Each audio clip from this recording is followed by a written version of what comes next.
I think in this section of the book, if you go a little further in the book, you'll see him developing the method of characteristics and using it to solve equations and the eigenvalues and the general solution. I don't think he's there yet. He's really slowly bringing you up to that punchline. Was this the example? I think this was one of the, yeah, this was an example from the book. It's again scary, but let's go through it. It's not as scary as the homework problem, I don't think. I mean, just because the homework problem, it was algebra. It's not nothing more than 9th grade algebra ratcheted up a little bit. But it's the techniques of 9th grade algebra. There was nothing more to it. It's just like you look at it and go, I don't want to solve for all these C1s and C2s. But I guess you could stick it on Mabel and tell it to solve it for you. So same process. You take the dx and put it over the coefficient of ux. Take the dy and put it over the coefficient of uy, and then dz. And it looks pretty bad at first, but you can see that that first part that I circled off is simple enough. You get natural log x is natural log y plus c1, and you can solve that, and you get this old guy that we had before. And in the book, they had done it the other way around, y over x. It's the same thing. It's not the same c1, but it's an arbitrary constant, so I reserve the right to call them the same thing. And then you could do that portion that I've siphoned off. If you use that, this we already have. I just kept it here so you can see it. But here I have this new equation. And simplifying it, what I get is a little bit of a mess right over here. But what I'm going to do is instead of the y, I'm going to substitute c1x in there. So that's how you, if you have more than one independent variable, you have to do a lot of substitutions to get it to kind of calm down. And now we can separate, because now we have a formula with x's and z's alone. I think that the one that I showed you earlier that was a homework problem, that was what was driving me nuts. There was no way I could see, maybe there is, I just didn't play with enough algebra. You teach it, so you teach it too, right, Jimmy? Yeah. What about you? No, I teach. You're in the lab, so, yeah. So maybe you guys can do that.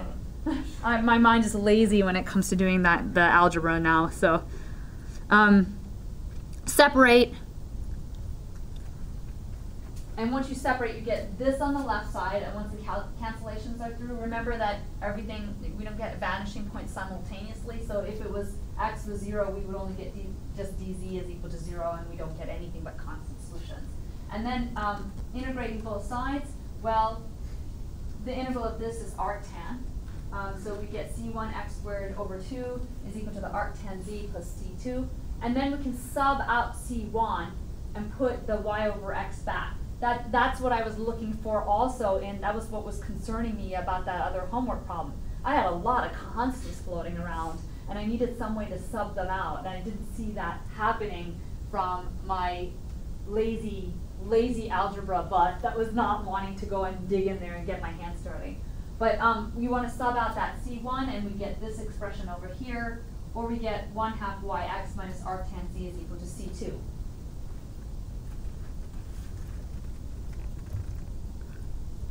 And we get u is equal to c3. C3 is related to f of c2. We get that that's the general solution. And we can check it. 20 minutes of board work right there. It's a relief when something as messy as this actually cancels out and totals up to be 0.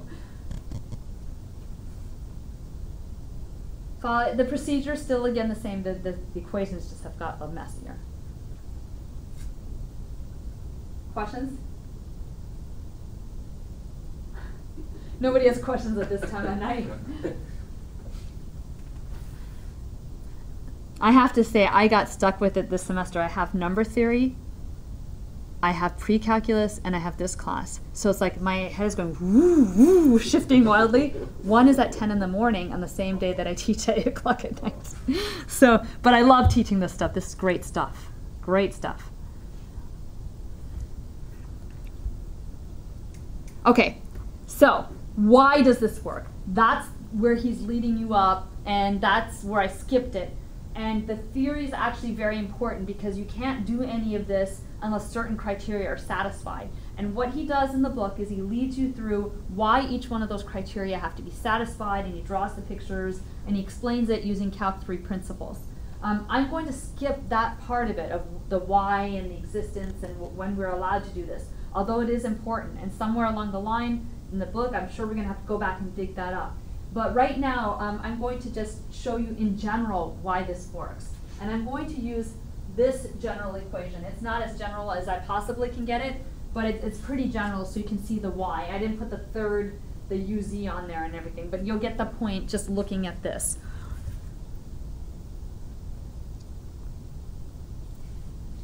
And you can have more independent variables as he suggests, that you can put more things there. And the process, the reasoning's still the same. I just won't be able to draw the pictures anymore. So let's just go easy and scale it down just a little bit and not have all the U's floating around. Just make it look a little bit simpler so you can see what's going on.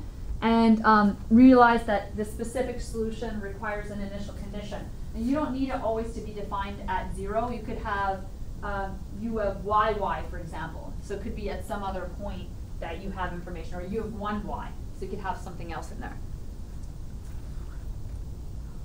This is where I'm following Chris Tisdale's explanation. I think he has a whole series on PDEs.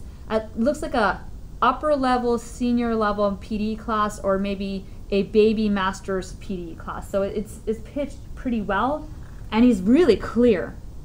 It's really impressive. I haven't seen him for a very long time, and I just wrote him an email. Like, you probably don't remember me, but wow, you've got this gift of explaining this very well. So what Chris points out is you can picture the solution as a surface in the following way. You can take this f of x, y, u, which is supposed to be, and this f of x, y, u is going to be written as u of x, y minus u. And that seems kind of stupid because obviously that's 0. But he's thinking of u of x, y as an expression, like x squared plus y squared. And he's thinking of u as a variable. So this forms a surface when you set it equal to 0. As we did in the first lecture, we're just getting a surface by setting it equal to the level set in this case being at 0.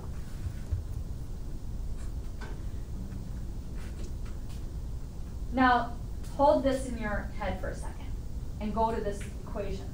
This entire equation can be recast as a dot product.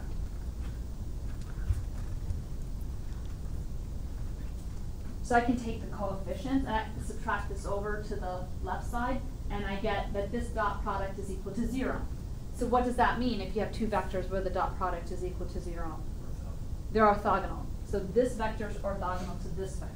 So hold this and hold this in your head.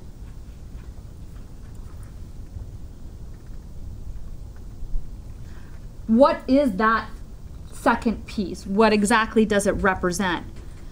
Recall that this was the f right here, and that guy is the gradient of this f. So this surface, the gradient is the normal vector to that surface. So I just cranked out the gradient so you can see it, and it turns out that that's the normal vector to that surface.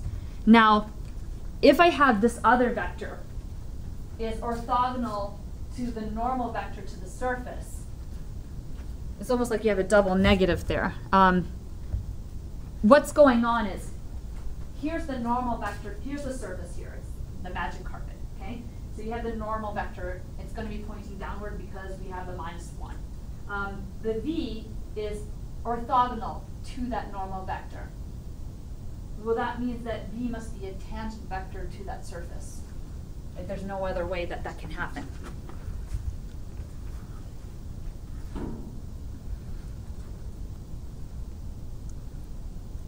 So that means that the f is called an integral surface. That f must be tangent to the v, to those coefficients. So what does this mean? It means that if we start at some initial condition that has to be on that surface and move in the direction of v, then we're moving along that integral curve on that surface. That's what it means. It's tangential to that that portion of the surface of F. That curve that we're moving along with V is called the characteristic curve. That's what it geometrically represents. So how do you find those curves? Well, those points on the curve can be represented in parametric form. You can do that with any curve. In fact, in Calc 3, you spend time right after polar coordinates doing this. So I can actually draw some curves on there, and it has a parametric representation. If I take the derivative of P, it gives you the tangent of that green curve, or a tangent vector to that P. But P prime must lie on that tangent plane, right? If it's a tangent vector, it must lie on that tangent plane to F equals 0 at that surface along that point, that initial point. That means that P prime, we already said V does that, right? V is moving along that tangent plane also. They must be parallel to each other. If they're parallel to each other, they have to be scalar multiples of each other. So P prime is a scalar multiple of V. So I'll just do that. P prime, I just remove the dt's, and that's equal to C times that. And you can see this falling out. It means that dx is equal to a constant times A, dy is equal to the same constant times A, du is equal to C times F. Put them all together, and what do you have?